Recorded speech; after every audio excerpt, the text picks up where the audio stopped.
Sir, stop right there. We need to check you. What's the reason for the stop? There's a suspicious activity report. You match the description. Move over here. What suspected crime? Yeah, just comply. You don't have to ask about everything. I'm willing to identify myself through courthouse security. Verify me at that desk. Not at the door, over here. What happened when a black federal judge walked into his own courthouse on a quiet Thursday morning and a uniformed officer decided he looked like a problem? The answer got ugly fast because the officer didn't just try to check him out. He tried to control him in public with no clear reason. And the cameras didn't just catch an embarrassing moment. They caught a breakdown of legal standards in real time. Before we get into it, tell me where you're watching from. Country, state, city, whatever. And if you watch these stories because you're tired of power getting abused with zero consequences, hit like and subscribe. It tells the algorithm you want accountability content, not excuses. Now rewind a few minutes because this didn't start as some loud scene. It started like any other workday. Judge Malcolm Reed arrived early like he usually did. Same routine, same calm pace.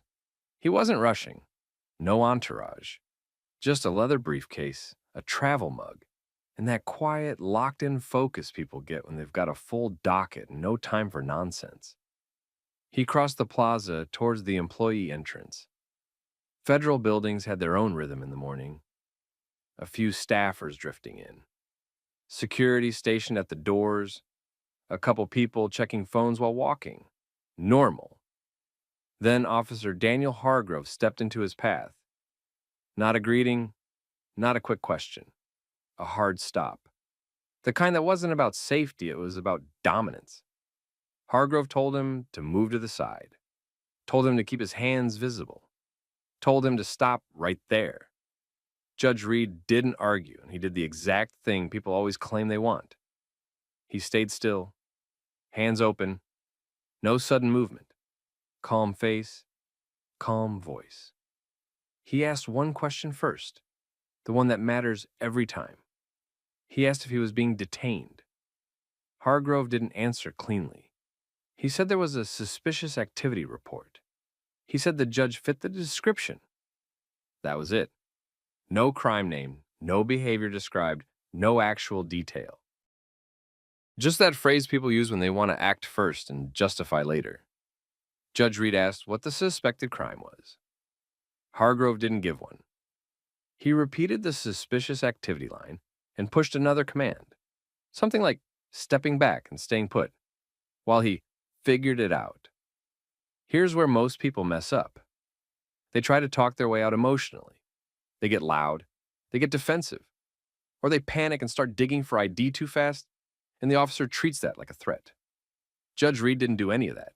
He kept his hands visible and told the officer he was willing to identify himself, but the officer needed to state the legal basis for ordering him around. He needed articulable facts. He needed something more than a vague description.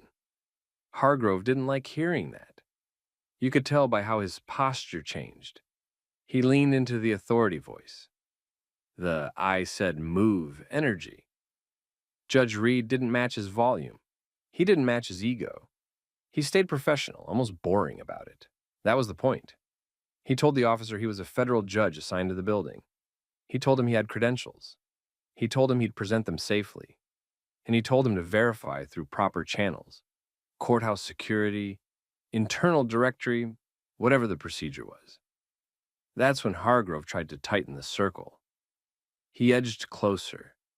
He told the judge to stop talking. He tried to reposition him away from the door, away from the entrance cameras, away from the security desk behind the glass. And the judge didn't go. Not because he was being stubborn, because he understood what that movement meant. Once you let someone relocate you with no basis, the story becomes theirs. The record gets murky. The power shifts. Judge Reed held his position and repeated the process.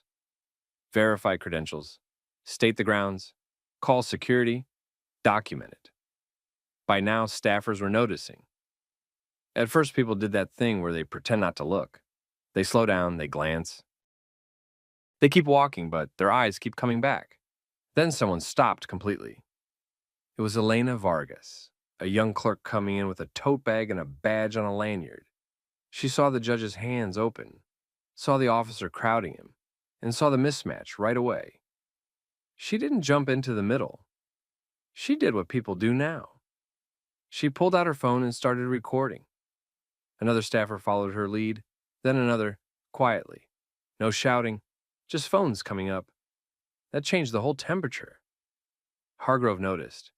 You could almost feel his confidence bump for half a second, because some officers think cameras protect them. Then the second bump came, the one that hits when they realize the footage might not back their story. He tried to get control back with bigger commands. He told the judge to comply. He implied the judge was resisting. He tried to frame the calm refusal to move as a problem. Judge Reed didn't take the bait. He asked again if he was being detained or free to enter the building. Hargrove still wouldn't answer directly. So the judge did the next step. He told Hargrove to call courthouse security immediately and verify his identity. He offered the credential information in a controlled way. No fast reaching, no rummaging. He described where the badge was and asked the officer if he wanted it displayed or if he preferred security confirm it first. That's the part people don't understand. The judge wasn't pulling rank. He was forcing procedure into a situation that was sliding into improvisation. And improvisation is where bias hides. The building's glass doors were right there. The security desk inside had a clean view. Hargrove could have walked 10 feet, asked for verification, and ended it. But he didn't want to do that yet. He wanted compliance first. So he stalled. He repeated that line again. Fit the description. Judge Reed pressed for details. What description? Who reported it? What behavior? What time? What exactly did the caller say the person did? Hargrove didn't have answers. He had posture. And with every second that passed, more phones came up. More witnesses locked in. More staff realized this wasn't a misunderstanding. This was an officer trying to control a black man at a federal courthouse without being able to explain why. Right then, Hargrove made the move that turned the whole thing from uncomfortable to serious. He reached toward his radio like he was about to call it in, but he didn't call courthouse security. He called it out like it was a street stop, and you could see Judge Reed clock it immediately. He didn't flinch. He didn't raise his voice. He just tightened his language and demanded the proper channel again. Because once the wrong channel gets involved, it snowballs. And this time, it was snowy conditions already. Hargrove's radio call brought the wrong kind of attention. Not courthouse verification, not, "Can you confirm this employee?" He treated it like a suspect stop. Judge Reed didn't panic. He didn't start talking faster. He narrowed the issue. He told Hargrove to state clearly whether Reed was being detained. He told him to state the suspected offense. He told him to stop giving movement orders without legal grounds. Hargrove tried a different tactic. He shifted from commands to insinuations. He kept repeating that someone reported suspicious activity, like repeating it made it real. He also tried to pressure Reed into producing ID on the officer's timeline in the officer's way. Reed didn't refuse to identify. He refused to play a sloppy game. He told Hargrove he would present credentials safely, but only after Hargrove stopped escalating and contacted courthouse security. Reed didn't want a look at this quickly moment. He wanted a logged verification through the people who actually controlled access to that building. More staff gathered near the entrance. Not a crowd, but enough. People stood still. Phones stayed up. Some filmed from a distance. One person clearly aimed at the officer's nameplate. Hargrove noticed the nameplate angle and adjusted his stance like he wanted to block it. That alone told everyone what kind of stop this was turning into. Reed kept his hands visible the entire time. He also kept his voice even. That's what made the officer's behavior look worse with every second. No one watching could pretend this was about safety. Reed wasn't acting unsafe. Reed was acting like a trained professional. Hargrove tried to reclaim the scene by creating urgency. He implied Reed was delaying an investigation, He hinted that people who cooperate have nothing to worry about. Reed cut through that with one point. Cooperation doesn't replace legal standards. He asked again for the articulable facts behind the stop.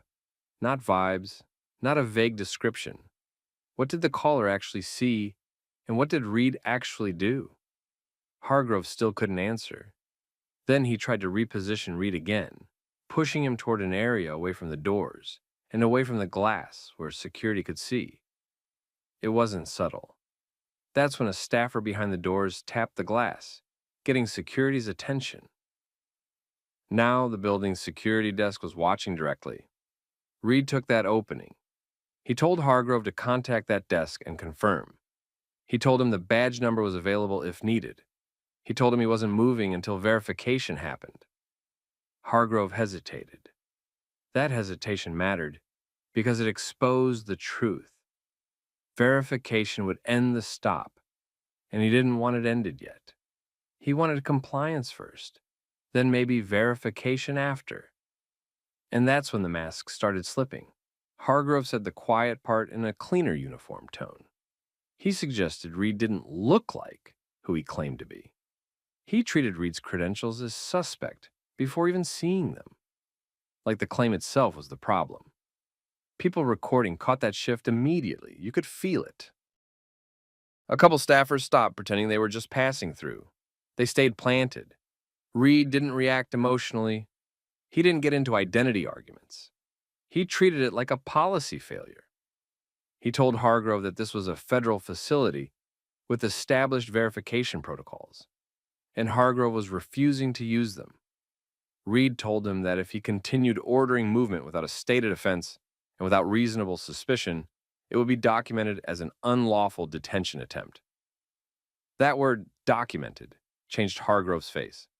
He realized Reed wasn't trying to win a moment. Reed was building a record. Hargrove tried to interrupt. Reed kept it measured and short. He told him to call his supervisor. He told him to call courthouse security. He told him to stop escalating. Inside the glass, security began moving. A supervisor stepped away from the desk with purpose. You could see it in the way she walked. Straight line, no hesitation. Hargrove looked toward the doors and tried to talk over it, like he could still steer the narrative before help arrived. Too late. Because now it wasn't just Reed versus Hargrove. It was Reed, witnesses, multiple camera angles, and a supervisor coming out to verify in front of everyone. And once verification happened, there'd be only one question left. Why did Hargrove need this stop to happen in the first place? Security Supervisor Asha Nguyen came out fast. No hesitation. She took one look at the scene and did the first thing Hargrove should have done from the start. She asked for verification points. Judge Reed gave them. Controlled. Minimal movement. Credentials ready, but not flashed like a stunt. He kept his hands visible and let Asha run the process. Asha didn't treat it like a debate. She treated it like a checklist. Badge, name, internal confirmation. Hargrove tried to speak over it. He tried to keep the stop alive by repeating the same excuse. Suspicious activity. Fits the description. Public safety. Asha didn't bite. She asked him what the specific description was and what specific conduct was reported. Hargrove couldn't provide it. Not cleanly, not concretely. He didn't have a reported crime. He didn't have articulable facts. He had a vague call and a guess. That was the moment the tone flipped, because Asha's verification came back fast. Judge Malcolm Reed was exactly who he said he was, assigned to that building, expected, cleared. Hargrove's face changed. Not embarrassment first, irritation, like the truth was inconvenient. He tried to downgrade the whole thing into a quick check. He acted like he'd been doing routine diligence. But the phones were still up. Witnesses heard every command. They saw the attempts to move Reed away from the doors. They heard the refusal to state a suspected offense. They watched Hargrove call it in like a street stop instead of a courthouse verification. Asha told Hargrove, in plain terms, that verification was complete and the interaction was over. She also told him to provide his supervisor contact immediately. That's when Hargrove tried to retreat without accountability. He pivoted like he wanted to walk away and let it disappear. Judge Reed stopped that part. He didn't chase him. He didn't threaten him. He made it procedural. He told Asha he wanted every relevant record preserved: body cam, radio traffic, dispatch logs, courthouse camera angles, entry logs. He also requested the names and contact info for the staff who witnessed it and the security team who responded. He said it calmly, like he'd done it before, like he was already writing the outline of the complaint in his head. Hargrove tried one last push. He implied Reed was overreacting. He suggested it was not that serious. Reed didn't accept that framing. He pointed out the core issue. Hargrove issued orders without a stated legal basis and used a vague description as cover. He made the officer choose between two options on record. Either there was reasonable suspicion supported by facts, or there wasn't. Hargrove couldn't pick one without incriminating himself. Chief Deputy Marshal Terrence Blake arrived right after that. The difference was immediate. Blake didn't posture. He asked direct questions, the ones that turn a messy scene into an accountable report. He asked Hargrove what the suspected crime was. He asked what facts supported the stop. He asked why courthouse security wasn't contacted first. Hargrove tried to answer in generalities. Blake didn't accept generalities. Blake told him to give specifics or stop talking, and he reminded him that the stop had witnesses and video from multiple angles. That's when Hargrove's confidence finally collapsed. He shifted to misunderstanding. He tried to blame the call. He tried to blame vague information. He tried to paint it as caution. Blake didn't let him hide behind that. If you're going to stop someone at a federal courthouse, you need facts, you need channels, you need documentation that holds up. Judge Reed didn't celebrate and he didn't lecture. He kept it clean. He told Asha and Blake that he wanted an incident report generated immediately with a preservation order for all video and audio. He also asked that Hargrove's assignment history at that location be reviewed for similar stops. That last part landed, because everyone there understood what it meant. This wasn't about one bad morning, this was about pattern. Hargrove stood there, boxed in by process. Witnesses, cameras, oversight. No wiggle room left. Judge Reed ended the public part with one line, steady and clear. Next time, verify first, facts before force. And then he did the most cutting thing of all. He walked into the building like he belonged there, because he did. Judge Reed didn't turn it into a debate. He turned it into a record. Same day, he requested preservation of everything tied to the stop: body cam, radio traffic, dispatch notes, courthouse exterior video, lobby video, and entry logs. No gaps, no lost footage later.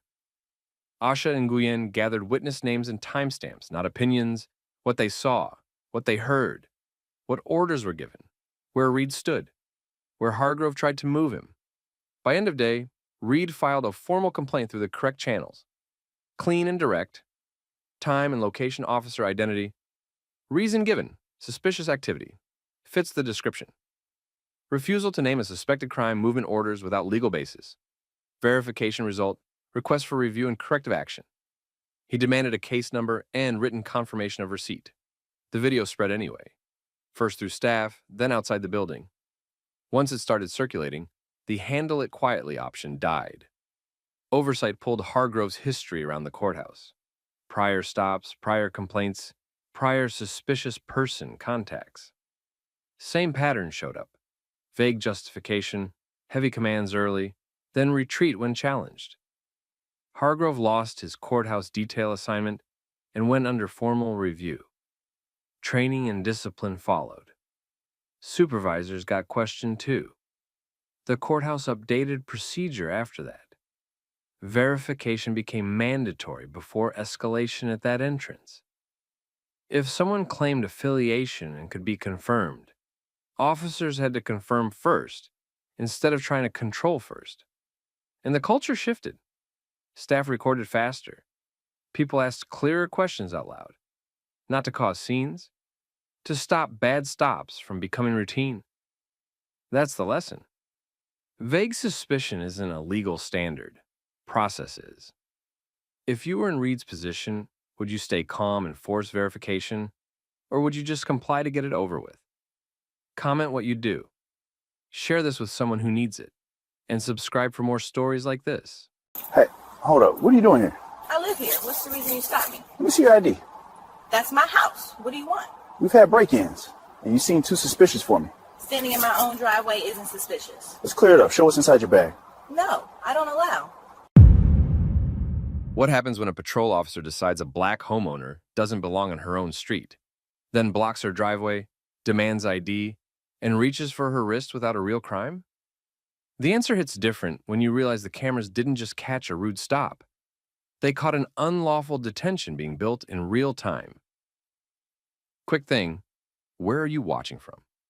Drop your city or state in the comments. And if you stay for stories where power gets checked by facts and accountability, hit like and subscribe. These situations don't end the way they should unless somebody keeps a clean record. Now, rewind. It was near dusk in a quiet neighborhood. Porch lights started coming on. People watered plants. Kids' bikes leaned against garages. Normal. Nia Carter pulled into her driveway, got out, and started walking back from her car with her bag. That was it. No rushing, no hiding, no weird behavior. Just a resident doing resident stuff. A patrol car rolled through slow. The officer saw her, then slowed even more. He decided she didn't fit. That's the part nobody admits out loud, but it drove everything that came next. He swung his unit in and parked at an angle that cut off her path. Not a friendly pull-up, a move that said, control. He stepped out and started pressing her immediately. He demanded to know what she was doing. He demanded to know where she lived. He demanded ID. Nia didn't match his energy. She stayed steady. She told him she lived there. She pointed to the house. She asked what crime he was investigating. He didn't answer with a crime. He answered with vibes. He leaned on the usual vague pile. He referenced recent break-ins. Said she looked suspicious. Said he was just checking. He tried to make it sound routine, like the problem was her for noticing. Then he pushed the interaction into a trap. Consent. He angled toward her bag and tried to get her to clear it up by letting him look inside. He framed it like a favor, like it would make everything easier. Nia declined, not loudly, not dramatically, just a clear no. The officer didn't accept no as an answer. He treated it like an offense. He stepped closer. He started giving commands that didn't match the situation. He ordered her to stand in a specific spot. He told her to keep her hands visible. He positioned himself so she wasn't moving toward her own front door. That's a real tactic. You isolate the person. You control the space. You create the look of authority and the feel of danger. Then you write the report later like it was necessary. Nia didn't play into it.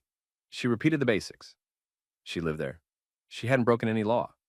She wanted to know what specific crime he suspected. He couldn't lock one in. So his story started shifting. First it was break-ins. Then it was a general check. Then it was her behavior. He kept changing the reason because he never had one that held up. And when his words stopped working, he moved to the next tool. Pressure. He implied she was refusing to cooperate. He made it sound like her calm boundary was the problem. He tried to turn voluntary compliance into a test of innocence. That's how these situations flip.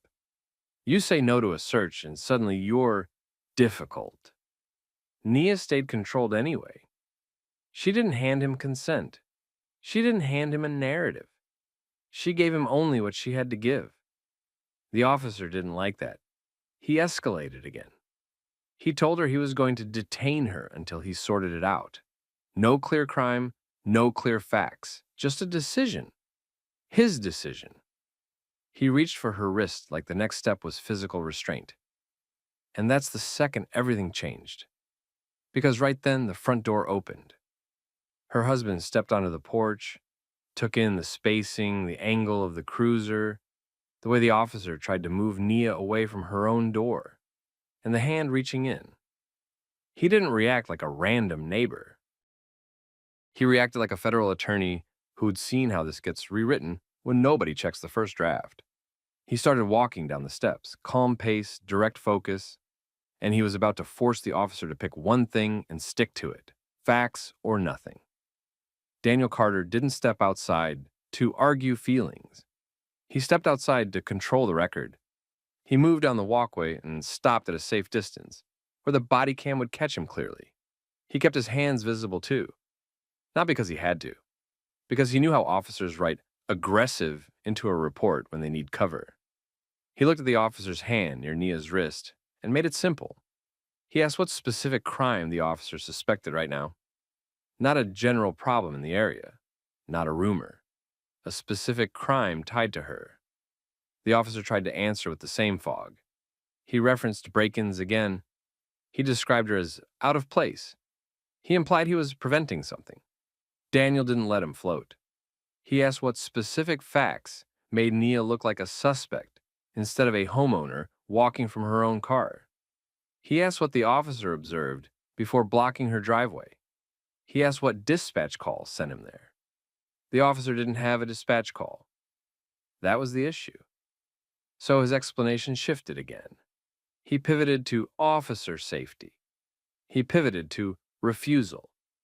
He tried to make her declining a search sound like she'd done something wrong. Daniel cut that off too. He stated clearly that refusal of a voluntary search didn't create suspicion. He stated that Nia did not consent to any search of her bag, her person, or her property. He repeated it so it would land on audio. Then he forced the officer into a yes or no lane. He asked whether Nia was being detained or whether she was free to go into her house. He asked if the officer planned to physically restrain her. He asked if the officer believed he had probable cause for an arrest. The officer hesitated. You could feel it. That moment where he wanted control but didn't want responsibility. He tried to keep it in the gray area.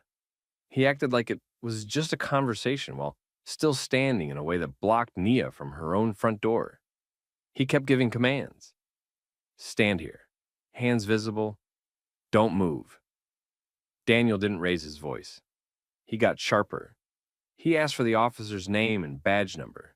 He asked for a supervisor to respond immediately. He said he wanted it documented that the officer had blocked the driveway and attempted to detain a resident without a clear crime. That's when the neighborhood started waking up. A curtain moved. A porch door opened across the street. Someone stepped out with a phone held low, pretending not to record while recording anyway. Doorbell cameras stared from multiple angles. One across the street, one next door. Nia's own, mounted right above the porch light. The officer noticed the attention and got tighter. He tried to regain dominance by talking louder and faster. He kept circling back to how Nia could make it easy by cooperating. Daniel didn't bite. He asked again, what facts, what crime, what authority? The officer tried to backfill. He claimed he saw her checking cars. He implied she was lurking. He implied she was about to break in. The problem was the scene didn't match that story at all. She was in her driveway. She'd walked from her own car. She'd pointed at her house. Calm the entire time. Daniel called that out without drama. He described what actually happened in plain language, step by step, so the body cam would capture a clean timeline from a credible voice. The officer made a choice in that moment. He either had to let her go, or he had to commit to detaining her and risk getting exposed for it. He went halfway, the worst kind of halfway. He said he was going to hold her there until a supervisor arrived. Like that solved the legal problem. Like waiting made the reason appear. Daniel stayed planted and repeated the same boundary. No consent, no physical contact, and no moving Nia away from her door. And while all of that played out, dispatch finally crackled back. A supervisor was en route. That's when the officer's face changed just a little. Not fear, calculation. Because now it wasn't just him and a homeowner anymore. Now it was witnesses, cameras, a federal attorney, and a decision he couldn't quietly undo once someone else showed up. The supervisor pulled up fast. Not lights and sirens, just quick, controlled. Like he'd been told this was turning into a problem. He parked behind the angled cruiser and got out already scanning. Naya by her driveway. The officer squared up like he was holding a perimeter. Daniel on the walkway with that calm posture that reads like, "I'm not leaving and I'm not confused." The supervisor walked in and didn't start with a speech. He started with a short reset. He separated the space. He told the officer to step back with him a few feet, not a friendly move, a management move. Then he asked what the stop was for. The officer tried to deliver a clean story. He couldn't. He went back to break-ins. He said suspicious. He said refused to cooperate. He tried to make it sound like he'd been polite and she'd been difficult. Daniel didn't let the term slide. He corrected the framing without shouting. He said Nia lived there. He said the officer blocked her path and demanded ID without a specific crime. He said the officer pushed for a bag search and treated refusal like guilt. He said the officer attempted physical restraint on private property with no stable reason. And he said it like a person who knew the exact words that matter later. The supervisor looked at Nia and asked her version. She kept it short. She confirmed she'd identified herself, pointed to her home, declined a voluntary search, and got escalated on anyway. No extra. No anger performance. Just facts. The supervisor did the math in real time. He had a weak stop, witnesses, and multiple cameras. He also had a federal attorney, calmly pinning everything down in front of everyone. So the supervisor took the quickest exit. He told Nia she was not detained. He told her she was free to go inside. He told the officer to return to his vehicle. Then came the apology, the kind departments use when they need the moment to end without admitting anything useful in court. Short, controlled, not emotional. Nia didn't accept it like a favor, and she accepted it like a closure to a situation that never should have happened. She walked toward her front door without rushing, without giving anyone a reason to claim she fled or acted nervous. Daniel didn't let the supervisor leave without locking down one more thing. He asked for the supervisor's name. He asked for the incident or call reference number. He asked how to request the Bodycam footage. He asked for confirmation that Nia did not consent to any search and was never shown a specific suspected crime. The supervisor didn't argue, and he answered enough to move it along. The officer stayed near his cruiser, stiff, quiet, face tight, not angry like a cartoon villain, more like a guy realizing he'd taken a routine patrol decision and dragged it into a documented event with a paper trail he couldn't control. Because the street had seen it. One neighbor had been recording openly by now. Another had a ring camera aimed straight at the driveway. Another had a camera that caught the cruiser's angle and the officer stepping into her space. And Nia's doorbell cam had the cleanest view of all.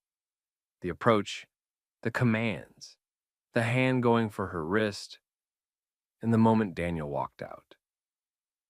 When the vehicles finally rolled away, the neighborhood didn't go back to normal. People stood longer than they needed to.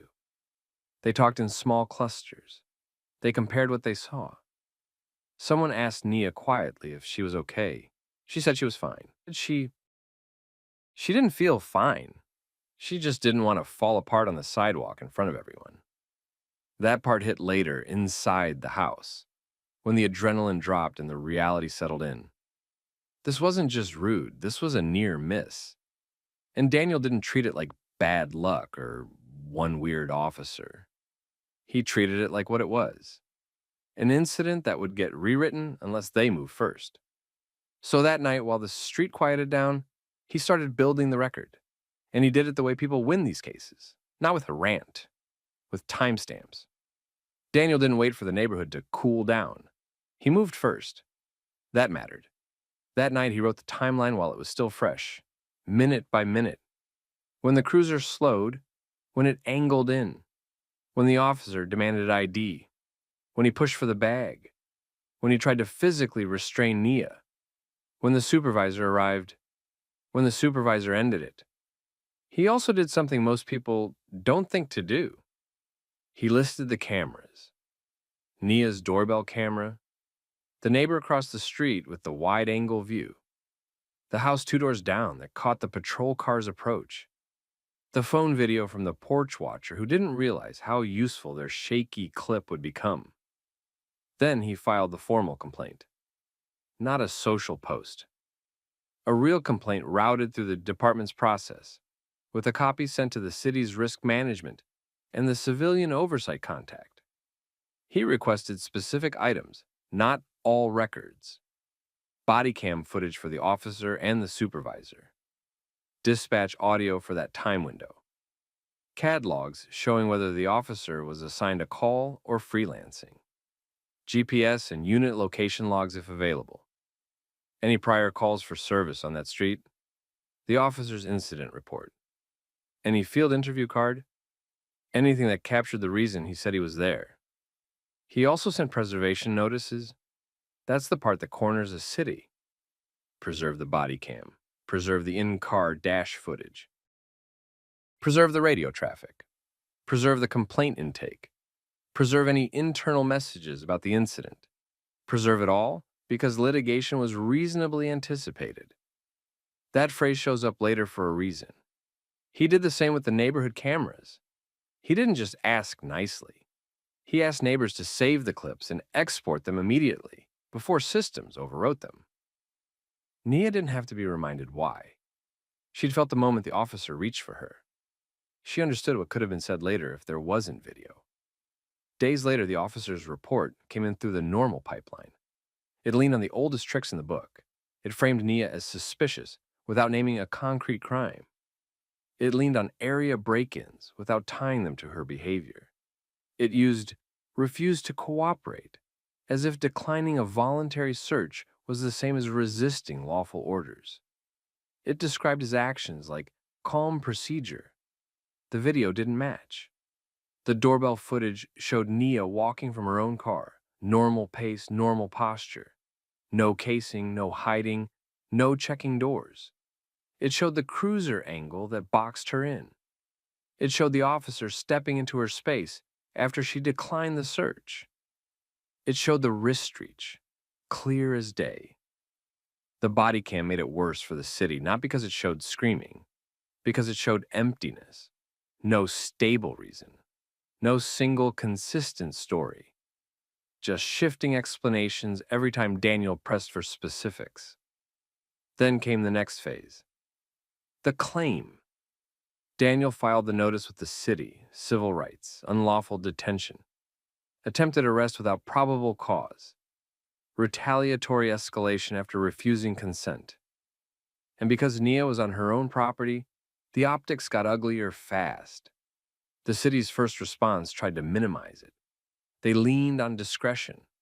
They leaned on community caretaking. They leaned on reasonable suspicion without explaining what created it. Discovery didn't care about their vibe-based defense. The timeline locked in. The dispatch logs showed no call that required him to be there. The radio traffic showed him scrambling once he realized the supervisor was coming. The body cam captured him trying to justify the stop after the fact. And the neighborhood footage? That footage was neutral. It didn't argue. It just showed what happened. Now the city had a choice. Fight and risk a public trial where their own video played on a loop, or settle and control the damage. They also had another internal problem. Credibility. Once a court saw the report language next to the footage, every other report from that officer became a question mark. Defense attorneys love that. Prosecutors hate it. Departments fear it. An officer who can't be trusted on paper becomes a liability everywhere. That's why the pressure shifted behind the scenes. Meetings happened. Emails flew. The city started talking policy changes while pretending it wasn't connected. The department reviewed the stop like it was a training opportunity, but everyone involved understood the real issue. The stop wasn't weak. It was empty. And Nia wasn't the one who made it a big deal. The officer did when he treated her existence in that neighborhood like a problem that needed force. The city tried to keep it quiet. That was the first move. They offered an early resolution path, the kind that sounds like, we'd like to put this behind everyone. They didn't say they were wrong. They just wanted it gone. Daniel didn't treat it like a negotiation about feelings. He treated it like leverage. He had video. He had logs. He had a report that didn't match reality. He had witnesses. And he had one more thing the city couldn't afford, an officer whose credibility had become a problem on paper. Once that happened, the case stopped being just about Naya. It became about every arrest and every stop that officer had ever justified with the same vague language. That's when the city's tone changed. The settlement talks got serious. Not because they suddenly cared, because they saw the risk. A trial would have forced the department to explain, in public, why a black woman standing in her own driveway got treated like a burglary suspect, with footage playing, with the officers' shifting explanations laid out, with a supervisor ending it because the foundation was weak. So the city paid. Not a symbolic check. A real number. Big enough to hurt the budget line. Big enough to make somebody above the police chief ask why this ever happened. The money wasn't the only part. The policy changes mattered more. The department updated stop guidance around suspicious person calls and self-initiated contacts. They tightened the requirements for detentions on private property. They made supervisors respond faster when an officer escalated a consensual encounter into a detention. They also changed how consent searches had to be documented because she refused couldn't be used as a justification anymore. They didn't label it because of Naya. Departments rarely do. They just changed the rules like it was coincidence. Inside the department, the officer didn't walk away untouched. He got pulled off street duty while the investigation ran. Then came discipline. The exact internal labels didn't matter as much as the outcome. The department couldn't keep putting him in situations where his word mattered. Because after this, his word didn't matter the same way. Defense attorneys would request this footage in every case he touched. Prosecutors would hesitate to call him a clean witness. Supervisors would treat him like a liability. That's how careers end in policing. Not always with a dramatic firing. Sometimes with a slow collapse of trust. In this case, it ended faster. He left the department. Whether they called it resignation, termination, or separation, the reality was the same. He couldn't keep the job once credibility cracked. And that brings us to the point people miss when they watch these stories. Nia didn't win because her husband had a title. She survived the encounter because she stayed calm, asked the right question, and didn't hand over consent just to make an officer feel better. She didn't argue in circles. She didn't give the officer extra material. She kept it tight. And when the officer tried to turn nothing into a detention, the situation got captured clearly enough that the system couldn't pretend it never happened. That's the lesson. Most bad encounters rely on two things: confusion in the moment and rewriting afterward. Nia cut off the confusion. Daniel cut off the rewrite. Now you tell me. If you were in your own driveway and an officer blocked your path and demanded ID without a real crime, what would you do? Would you stay calm? Would you know what to say? Drop your thoughts in the comments. And if you want more stories like this, realistic, modern, and focused on accountability, hit like, subscribe, and share this with someone who needs the reminder. You don't have to consent to be treated fairly. Hang tight right here. Don't walk off. Sir, what's the reason you stopped me? We're investigating a complaint. Just answer my questions. Tell me what the complaint is. Turn around for me. Hands behind your back. Why am I being detained? What happens when a woman calls 911 about indecent exposure on a quiet lakeside trail? And officers grab the first man who sort of fits a rushed description, then discover he's armed during the stop? It doesn't end like people think. Because the cameras didn't just capture a bad call. They captured how fast a weak ID turns into a full detention, while the real suspect gets distance. Where are you watching from? Country or state? Drop it in the comments. And if you want more stories where body cam footage and oversight actually change outcomes, hit like and subscribe.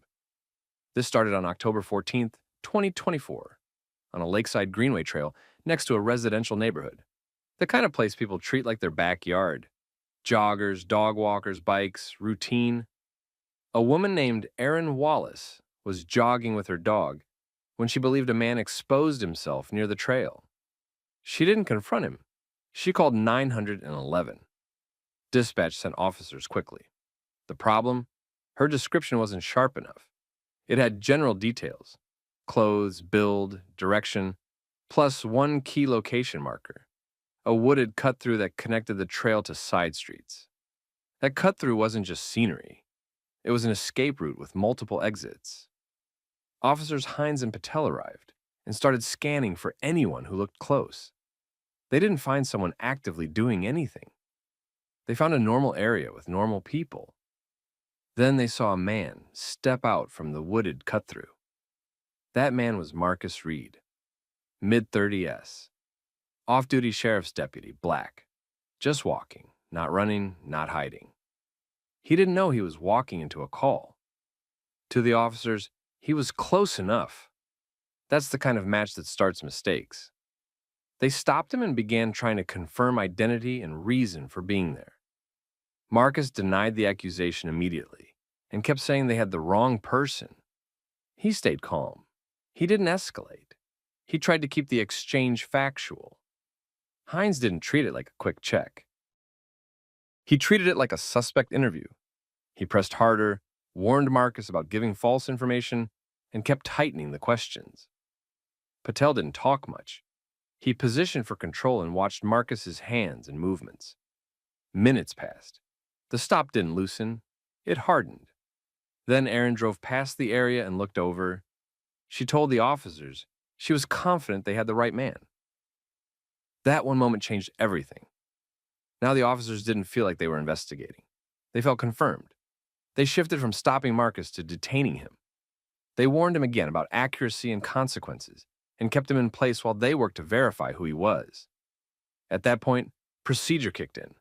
Detention meant a safety check. During the pat-down, Hines found a concealed firearm. Then he found a knife. That discovery didn't prove indecent exposure. It didn't validate the caller's claim. It did one thing. It raised the risk level in the officers' heads instantly. The body language changed.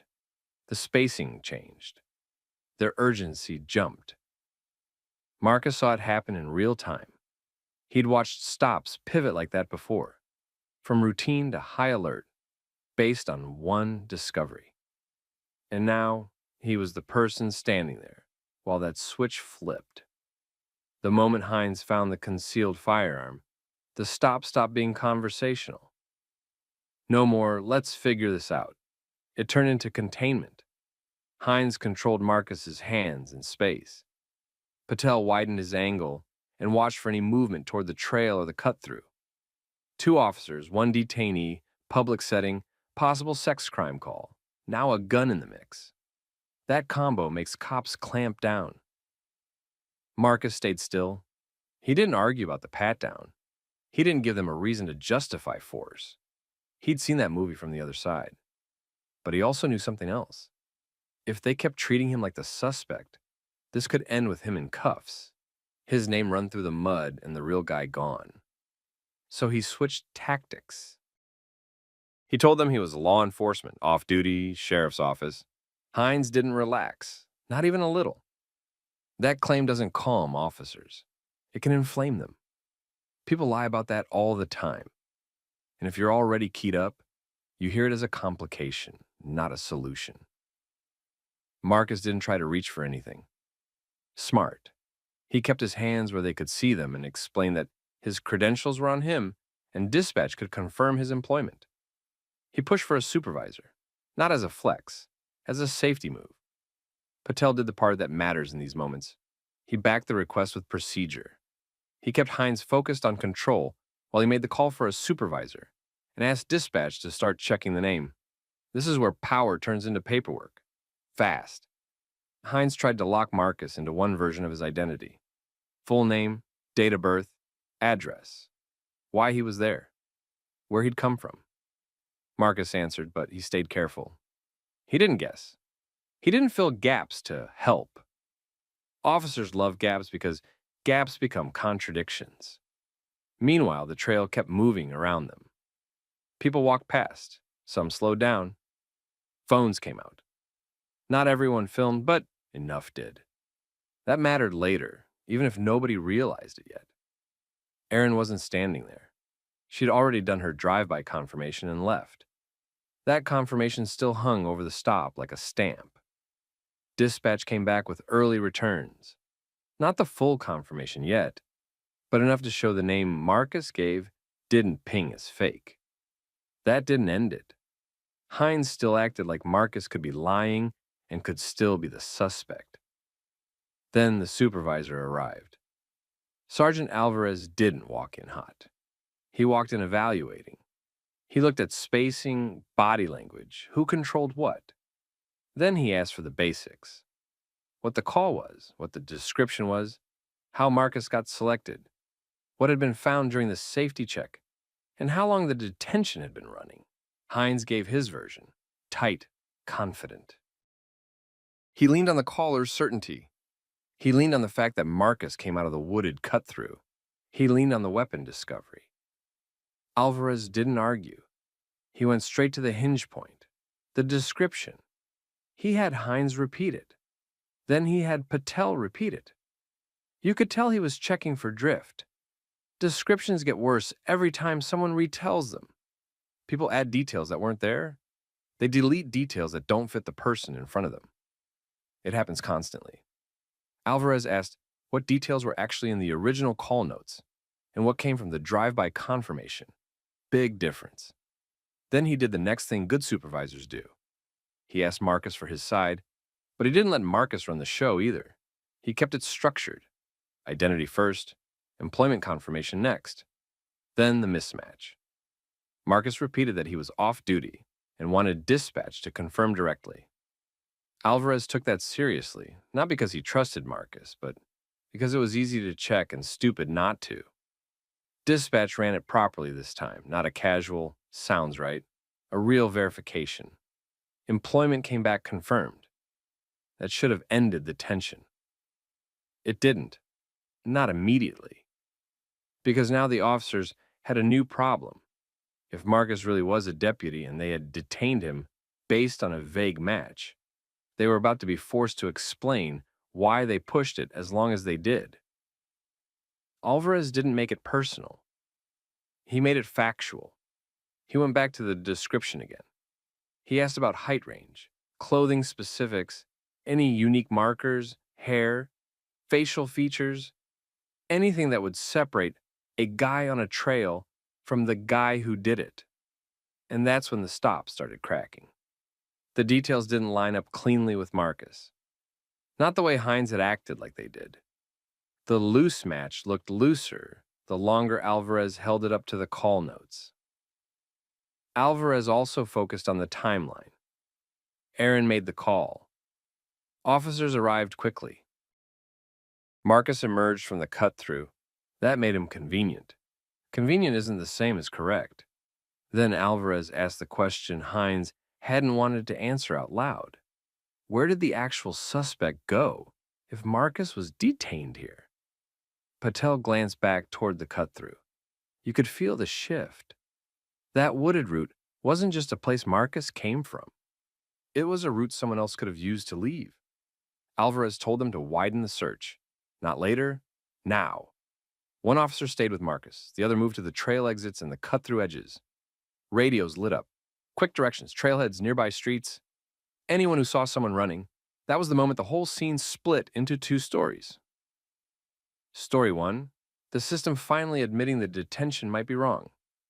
Story 2, the real suspect taking advantage of the delay.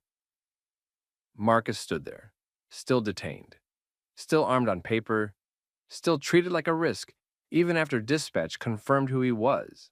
That's the ugly part. Confirmation didn't instantly restore dignity. It just started the process. Alvarez told Hines to slow down, keep it clean, and document every step from the moment Erin drove by. He also told him to stop stretching the stop past what the facts supported. Because now they had Bodycam. They had the caller's statements logged.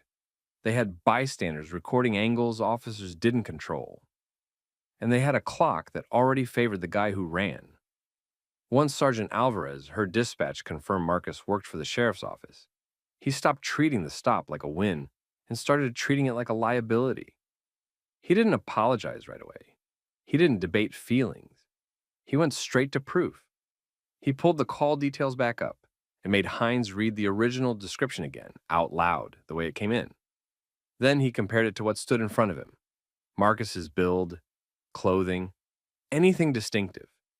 You could see the gap widen. Hines had built the stop on a loose match and the caller's confidence. Alvarez didn't care about confidence. He cared about whether the details actually matched. They didn't. And then the cameras started doing what cameras always do. They took the story away from whoever talked the loudest. Alvarez had Hines and Patel keep their body cams rolling and asked if anyone nearby had recorded. They didn't have to ask long. People already had phones out. Trail stops draw attention fast, especially when officers posture up and someone stays calm. A bystander showed a clip that captured Marcus stepping out of the cut-through. It also captured the part officers didn't want to admit. He wasn't acting like someone who'd just committed a public sex offense and sprinted off. No frantic movement, no scanning, no bolt. Another phone clip caught Erin's drive-by moment. Not the whole thing, but enough to confirm what happened. She drove past, looked, and gave a confident ID from a moving car. That's not a careful identification. That's momentum. Alvarez didn't trash Erin. He didn't need to. The setup spoke for itself. Then Alvarez narrowed it down to specifics. He asked dispatch to replay the key description points in the report. He asked for any follow-up details Erin might have given during the call. That's where the stop broke. The description had details that didn't fit Marcus, not minor stuff, key stuff, height range, clothing color, something worn or carried that Marcus didn't have. The kind of detail that should have triggered doubt earlier, not later.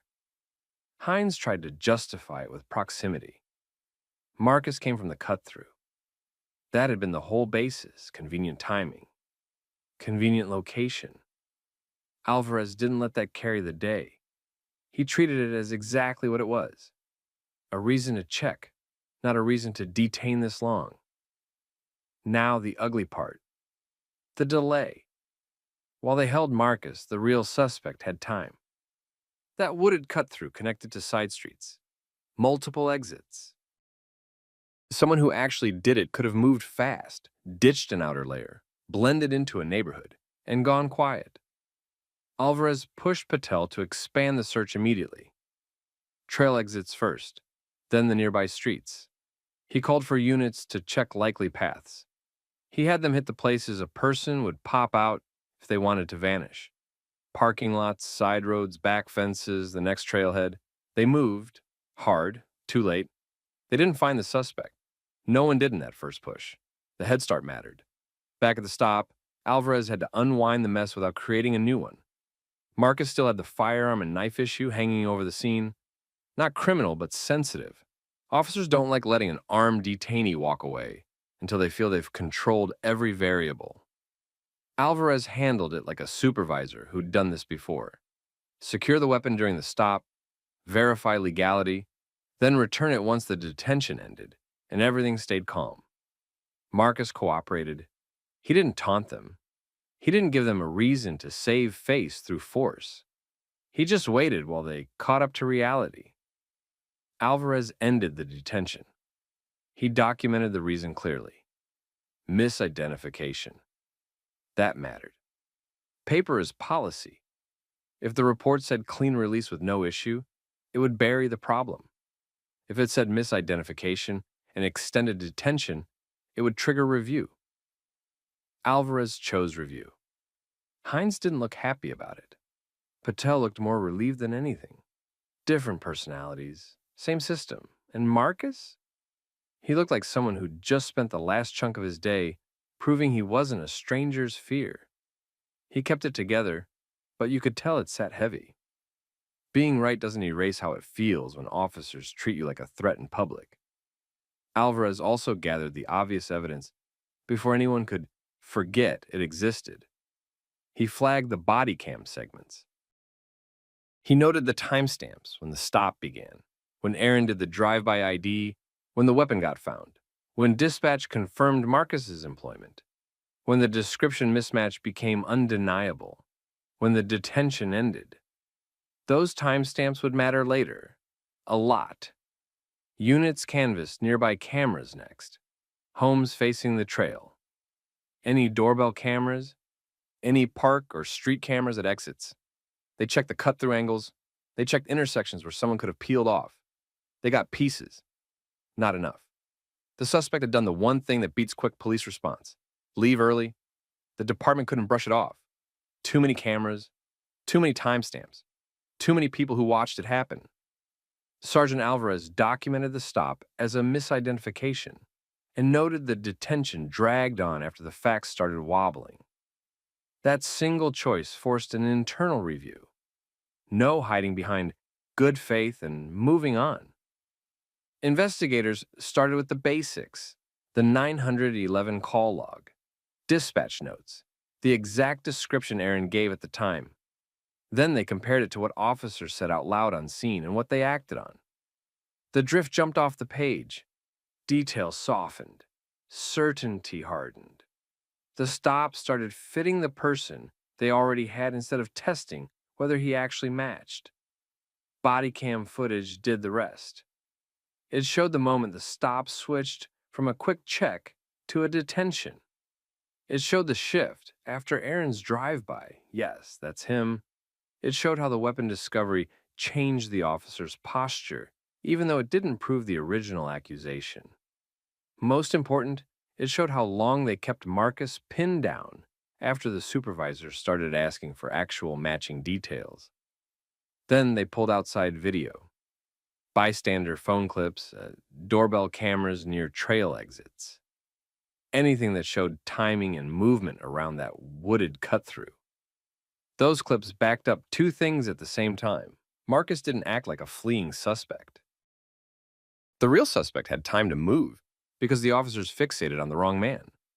The review called out specific failures, not vague communication issues, specific stuff. They held on to a loose match too hard. They treated the caller's confidence like proof. They let the stop escalate on momentum. They didn't pause when the description didn't line up cleanly. They didn't split resources early enough to both verify the detained person and actively search the cut-through exits. That last one hurt. Every minute spent trying to force a shaky ID was a minute the actual suspect got to spend leaving. It also raised a separate issue, the weapons. Marcus carried a concealed firearm and a knife. Legal, not tied to the alleged exposure. Still, the footage showed the officers mentally merged armed with guilty. They tightened control because they got scared, not because the facts changed. That's a real problem. Fear is loud on camera. The public sees it. Supervisors see it too. The department didn't announce some dramatic punishment. Real life rarely does. They did what agencies usually do when the evidence is bad, but not criminal. They mandated remedial training, identification standards, detention time limits when a match stays vague, how to handle on-scene confirmations from a moving vehicle, how to separate a safety check from an assumption of guilt. They also reviewed whether the stop should have shifted into a show-up identification procedure instead of an informal drive-by nod that officers treated like a signature. Alvarez pushed one change hard. Once inconsistencies appear, officers have to either develop new facts fast or end the detention. No more stretching it because they want the call to be solved. That rule protects everyone, the public, the officers, the person stuck in the middle. Aaron got interviewed again. Investigators didn't label her malicious.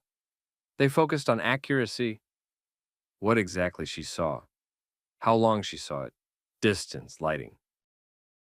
What she remembered versus what she assumed. The review made a point a lot of people don't want to hear. Someone can be genuinely upset and still be wrong. Certainty doesn't equal correct. As for the actual suspect, the follow-up search hit the same wall most of these cases hit. He had a head start. The wooded cut-through gave him options.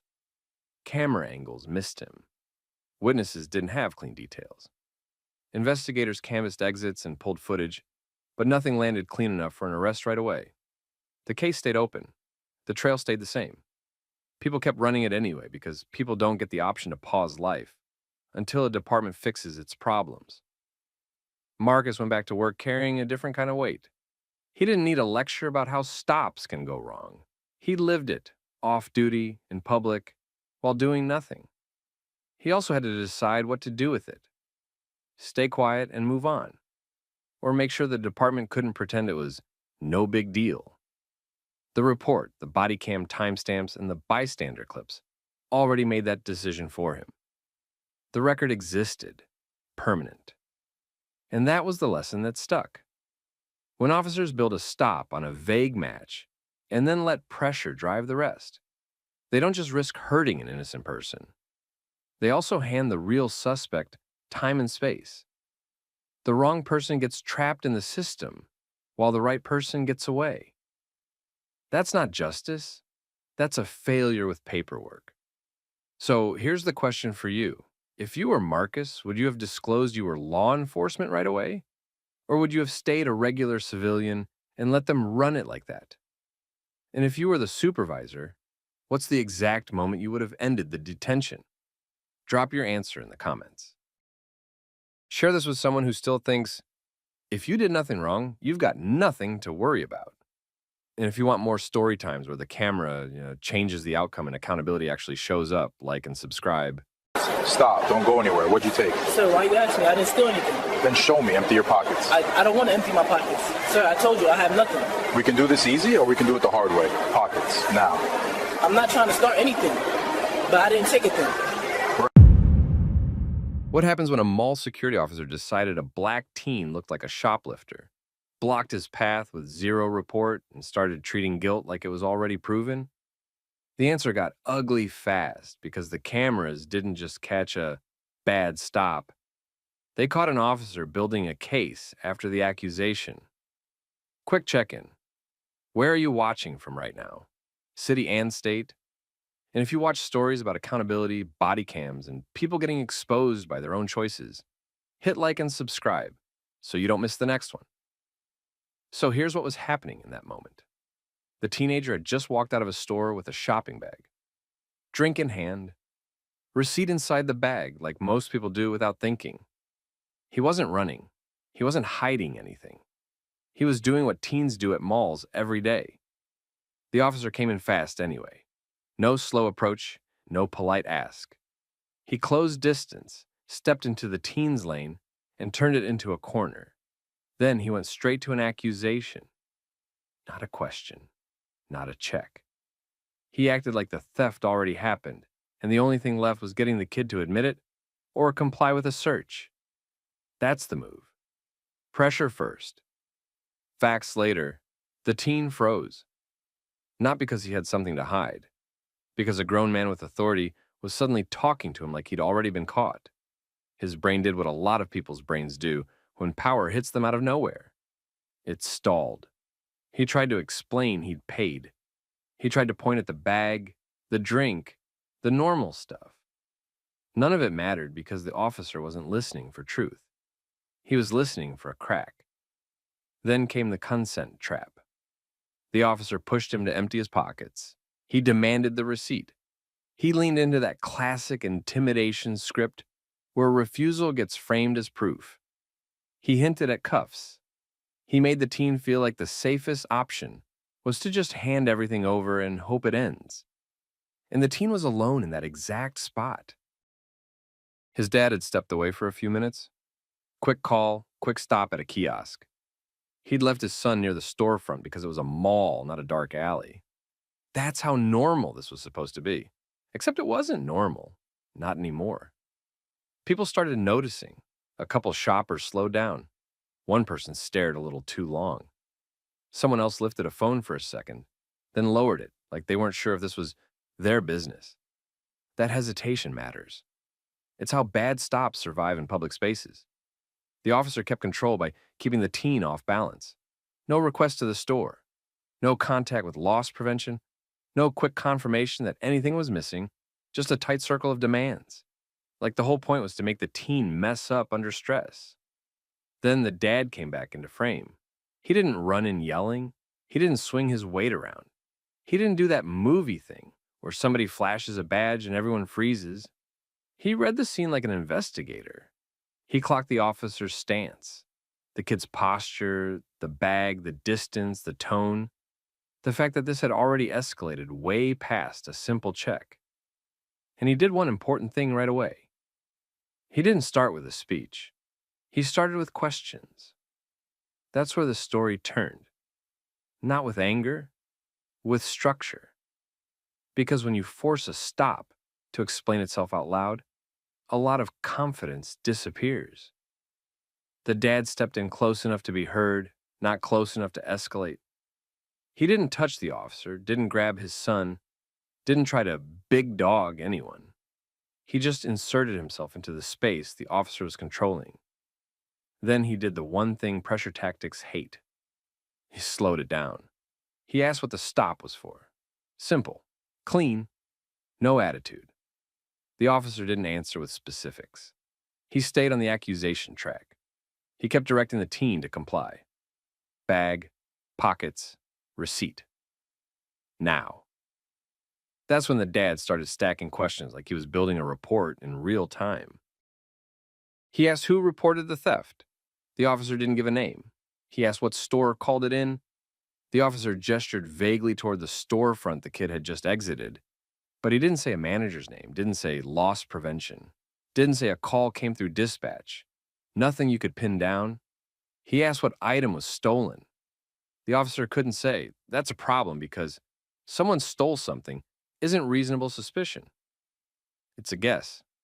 And guesses don't justify detaining a kid and ordering him around like he's already guilty. The officer tried to pivot. He claimed the teen matched behavior he'd seen before. He referenced prior shoplifting incidents at the mall. He leaned on the vague stuff officers use when they don't have a real trigger. The dad didn't argue. He didn't debate. He just kept forcing the officer to name facts. He asked what the specific behavior was. The officer said things that sounded official but didn't mean anything. Looking around, walking fast, holding the bag a certain way. Normal mall behavior. Stuff half the shoppers do without thinking. Then the dad asked the question that boxed him in. He asked if there was an active theft report right now, yes or no. The officer avoided the yes or no. He kept returning to the demand for consent to search, because that was his real plan. Get the kid to comply, then write it up like the stop was productive. Even if nothing turned up, he could still frame the contact as justified. And the dad didn't let him. He asked if the teen was being detained or free to leave. That question changes everything. It forces the officer to choose. Detain without a basis or let go and lose control of the scene. The officer didn't want either option, so he tried the third one. Threats wrapped as choices. Comply and it's quick. Refuse and it gets serious. The teen looked like he was shrinking into himself. Not crying, not yelling. Just stuck in that awful spot where you're trying to be respectful while somebody treats you like a suspect in front of strangers. The dad stayed steady. He shifted his attention to his son for a second, checked if he was okay, then went right back to the officer. He asked whether the officer had spoken to the store's loss prevention. The officer hadn't. He asked whether anyone from the store had identified his son as a suspect. The officer couldn't say yes. Then the dad pointed out what the officer had done wrong without turning it into a speech. He'd approached with an accusation first, without confirming a theft report, and then tried to make compliance create justification after the fact. That's when the officer got defensive. He claimed he was doing his job. He claimed he was preventing theft. He claimed he didn't need a report to make contact. The dad didn't bite. He requested a supervisor, right there. No drama, just a direct request. He also requested mall security management. Same tone, same calm. Now the officer had a different problem. Because the moment supervisors show up, the first thing they ask is the same thing the dad asked. What's the basis? And that's when reality starts squeezing the story. Sergeant Patel arrived with the look of someone who'd handled 100 messy public stops and didn't want 101. She scanned the scene fast. The teen pinned near the storefront, the officer holding the space, the bag in the teen's hand, the small crowd building. She went straight to the point. She asked what the stop was based on. Officer Harlow tried to keep it vague. He framed it like prevention. He said he was being proactive because the mall had theft issues. He implied the kid's behavior triggered it. Patel didn't let him stay general. She asked who reported a theft. He didn't have a name. She asked which store requested him to stop that kid. He pointed toward the store entrance, but still didn't give a manager, a loss prevention contact, or a call time. He had no reference point that could be verified. Then she asked what item was stolen. He couldn't answer that either. That's when the stop stopped sounding like enforcement and started sounding like guessing. A real theft stop has an origin. Somebody saw something. Somebody called. Somebody requested a hold. There's a specific item, a description, a time, a direction of travel. None of that existed here. Mall security management got called in, and Ruben Vega showed up looking tight, like he already understood what no complainant means for liability. He asked the same questions, but in his own way. Was there an active theft report? Did loss prevention ask for assistance? Did any store confirm a missing item? No, no, no. Harlow tried to salvage it. He started talking about matching behavior and prior incidents. He suggested he'd seen kids steal in similar ways before. He kept pushing the idea that suspicion alone was enough. Patel cut through that. She asked whether the teen was being detained or free to go. Harlow hesitated because either answer created a problem. If the kid was detained, he needed an actual basis. If the kid was free to go, then all the pocket emptying and receipt demands were just intimidation dressed up as a voluntary interaction. Darius stayed calm and kept it factual.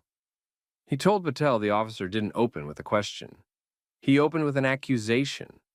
He blocked the teen's path and demanded pockets and a receipt, then implied consequences if the teen didn't cooperate. Patel turned to Harlow and asked about his camera. That landed, because if Bodycam was required and it was on, it would capture exactly how the contact began. If it wasn't on, that created a different issue. Either way, the truth was about to get locked in.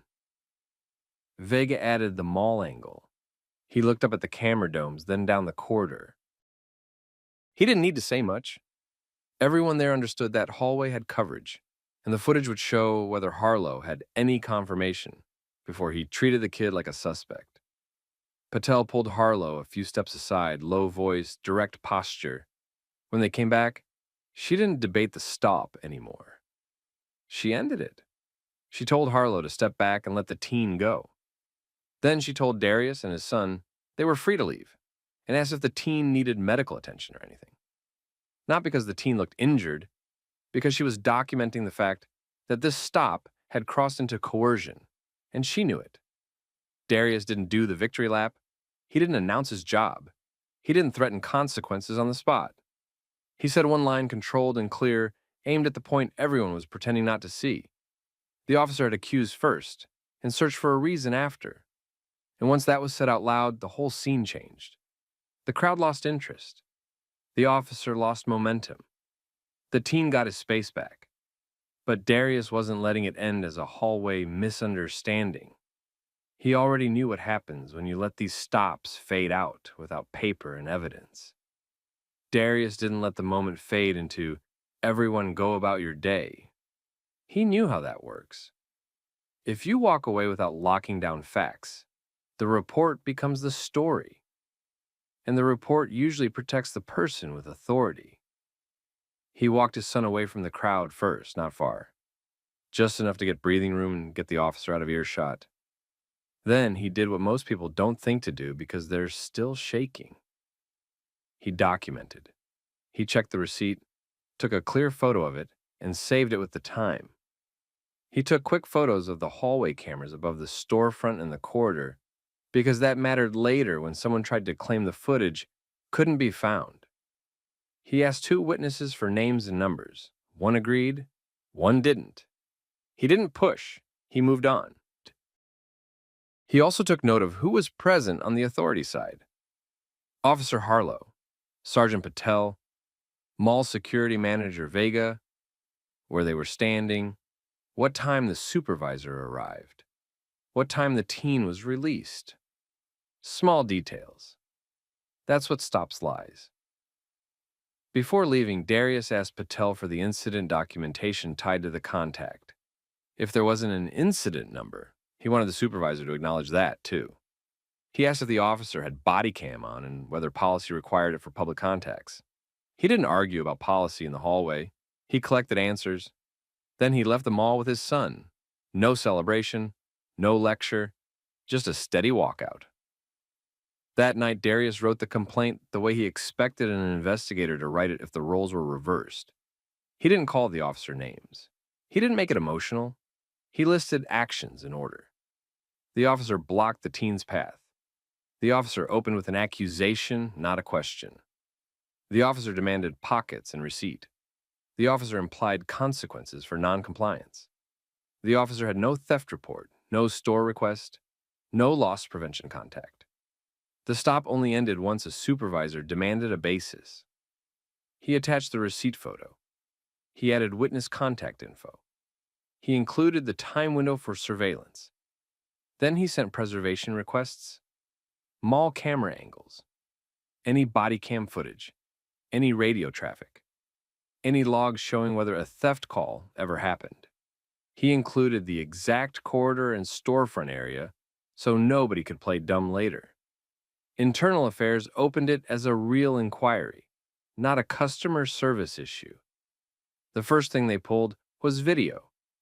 That's where Officer Harlow's story started falling apart, because the footage showed sequence, and sequence is everything. It showed no one running from a store, no employee chasing, no loss prevention staff pointing anyone out. It showed the officer making the first move based on his own judgment, then trying to force the situation into a confession or consent outcome. The paperwork didn't match the behavior on screen. IA also did what IA does when a stop smells like a pattern. They audited him. They pulled recent contacts at the mall. They looked for the same structure. Vague suspicion, immediate pressure for consent searches, heavy emphasis on compliance, thin documentation. They compared demographics. They compared how often he contacted teens of color versus others for the same behavior. It wasn't a one-off. They found repeated pretext stops. Stops framed as proactive safety but carried out like fishing. Get them nervous. Get them to consent. If you find anything, you win. If you find nothing, you still write it up like you were justified to check. Then came the lawsuit. The family's attorney focused on 2 things: unlawful detention and discriminatory enforcement. The legal hook was simple. You can't detain someone just because you feel like it. You need reasonable suspicion tied to specific facts. And you don't get to treat suspicion like guilt while you search for a reason after you've already cornered someone. Discovery did the real damage. The officer's report got compared to video. His wording got compared to body cam audio if it existed. His claim of matching behavior got tested against what actually happened. The lack of a theft report got confirmed through records. No call, no request, no complainant, no missing item report. That mismatch was the turning knife. Because it wasn't just a bad stop anymore. It was an officer willing to reshape reality on paper. The city had a choice: fight and risk trial with video and a pattern, or settle and control the fallout. They settled or lost. Either way, consequences landed. Policy changes followed because the department didn't want that case repeating. Mall contacts got tightened. Officers needed a documented complainant or documented facts tied to a suspected theft. Any search required clear justification, and consent couldn't be pressured the way Harlow pressured it. Supervisor involvement became mandatory for detentions in that mall setting. Body cam activation became non-negotiable for contacts like that. As for Officer Harlow, discipline escalated. Suspensions don't survive video plus pattern. His credibility didn't survive. And once credibility goes, policing work becomes a liability. Termination became the outcome because the department couldn't defend him in future cases without dragging this one back into the light. Jalen got something bigger than a momentary win. He got proof that he wasn't crazy for freezing. He wasn't weak for getting quiet. He was a teenager in a situation designed to make him fold. The only reason it didn't swallow him was because his dad came back, asked the right questions, and refused to let intimidation become a story. And Darius made sure that his son understood the truth without dressing it up. That accusation was never about a stolen item. If it was, there would have been a report, a description, a store request, a specific claim. What happened was an officer looked at a black teen with a bag and decided that was enough. So here's the question for you. If you were standing there watching, would you have pulled your phone out and kept it up? Would you have offered your name as a witness? Or would you have looked away and kept walking? Drop your thoughts in the comments and share this with someone who needs to hear how accountability actually happens in real life. And if you want more story times like this, realistic, modern, and built around facts, make sure you subscribe.